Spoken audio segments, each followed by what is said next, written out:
সংস্থা ঢাকা বিশ্ববিদ্যালয় শাখাকে ধন্যবাদ জানাচ্ছি আজকে একটা ঐতিহাসিক আয়োজনের জন্য।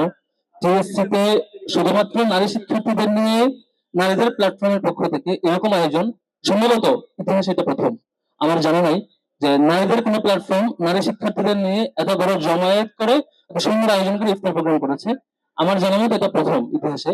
আশা করবো এরকম অন্য প্ল্যাটফর্ম গুলো আয়োজন করবে, নিয়মিত জারি রাখবে। ইফতার প্রোগ্রামে একটা কমন মোটিভেশন আমরা দেওয়ার চেষ্টা করি, নিজেরা মোটিভেশন রাখবার চেষ্টা করি। সেটা হচ্ছে আহ রমজান মাসে অন্তত আমরা যারা আহ মুসলিম প্রত্যেকের উচিত হবে সেহেরি যেহেতু আমরা এমনিতেই উঠি, অন্তত 2 রাকাত নামাজ পড়ে আল্লাহর কাছে দোয়া করা, অন্তত 2 রাকাত।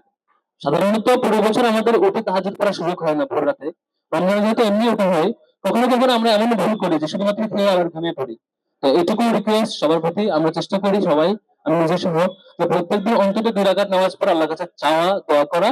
আর দ্বিতীয় আরেকটা মোটিভেশন যেটি আমরা কমনলি আমাদের সংগঠনের বাইরে সবাইকে বলার চেষ্টা করি, সেটা হচ্ছে রমজান উপলক্ষে কোরআনটা অন্তত একবার অর্থ সহ পড়া।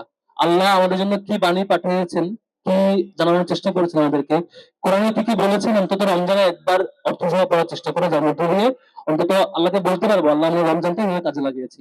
আর ডাকসুর জায়গা থেকে, যে ছাত্র সংস্থার কাছ থেকে ডাকসুর জায়গা থেকে আমার প্রত্যাশা থাকবে যে অলরেডি 5ই আগস্টের পর থেকে ছাত্র সংস্থা যেভাবে নারীদের কণ্ঠস্বর হয়ে যাওয়ার চেষ্টা করেছেন, যে কোনো ইস্যুতে রাজনীতি দাঁড়িয়ে সাহসী ভূমিকা রাখার চেষ্টা করেছেন, আবার শিক্ষার্থীদের কল্যাণের যে ধরনের প্রোগ্রামগুলো জারি রাখার চেষ্টা করেছেন, এখন পর্যন্ত নারীদের যে কোনো প্ল্যাটফর্মের তুলনায় ছাত্র সংস্থা এগিয়ে থাকবে এই আয়োজনে।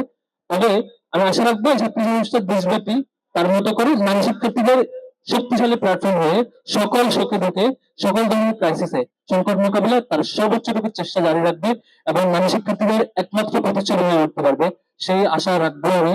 যাতে করে প্রতিটি বিপদে সংকটে ছাত্র সংস্থাকে নারী শিক্ষার্থীরা মনে করে থাকবে যে তাদের জন্য একমাত্র অবলম্বন, তাদেরকে নক করলে পাওয়া যায়, তাদেরকে অ্যাপ্রোচ করলে সংকট মোকাবেলা করা যায়, তাদের মধ্যে দিয়ে আদর্শ শেখা যায়, তাদের মধ্যে দিয়ে নারী শিক্ষার্থীদের সকল কল্যাণ নিশ্চিতের লক্ষ্যে রিসোর্স মোবিলাইজেশনের যে প্রক্রিয়া সেটা সবচেয়ে বেশি পাওয়া যায়, সেটা আশাবাদ রাখবো আমি। এবং আশা করি নারী শিক্ষার্থীরা এই আয়োজন আজকে এখানে করেছেন ছাত্র সংস্থার পক্ষ থেকে, এবং দেশব্যাপী আরো অনেক মডেলে অনেক বদলে, তাহলে আমাদের বোনেরা এগিয়ে যাবে। আমাদের বোনেরা এগিয়ে গেলে আমাদের প্রত্যেকটা পরিবার এগিয়ে যাবে। যখন পরিবার সুন্দর নয়, তখন পুরো পৃথিবীটা পুরো দুনিয়াটা অনেক গোছানো হবে ইনশাল্লাহ। তৌফিক ইল্লাহ বিল্লাহ। আবার ধন্যবাদ জানাচ্ছি।